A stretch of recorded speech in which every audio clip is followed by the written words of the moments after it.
একদিন সকালে মিশমিশ মসজিদ থেকে নামাজ পড়ে ফিরছিল। হঠাৎ সে রাস্তার পাশে কিছু একটা শব্দ শুনতে পেল। সে একদম চুপচাপ দাঁড়িয়ে গেল, কান পেতে শুনল। কোথা থেকে এই শব্দ আসছে? এটা কি একটা ছোট্ট বিড়াল ছানা?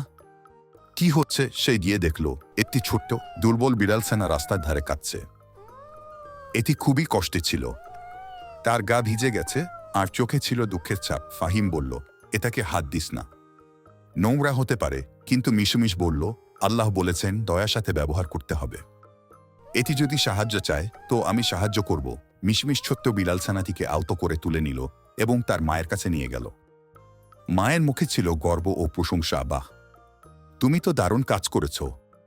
আল্লাহ দয়ালুদের ভালোবাসেন। মিশমিশ খুশি মনে বিড়াল ছানাটাকে পরিষ্কার করে খাওয়ালো। বিড়াল ছানা খাবারের সাথে খুব খুশি হয়ে খেলছিল। এরপর পরের দিন সকালে মিশমিশ দেখল বিড়াল ছানাটি আবার তার দরজার সামনে বসে আছে, তাকিয়ে আছে মিশমিশের দিকে। মিশমিশের মা বললেন, যখন তুমি ভালো কিছু করো আল্লাহ তোমাকে আরও ভালো কিছু উপহার দেন। আল্লাহ আমাদের প্রতি দয়ালু হওয়া শিখিয়েছেন। দয়া করা শুধু মানুষ নয়, সব প্রাণীর প্রতি করা উচিত।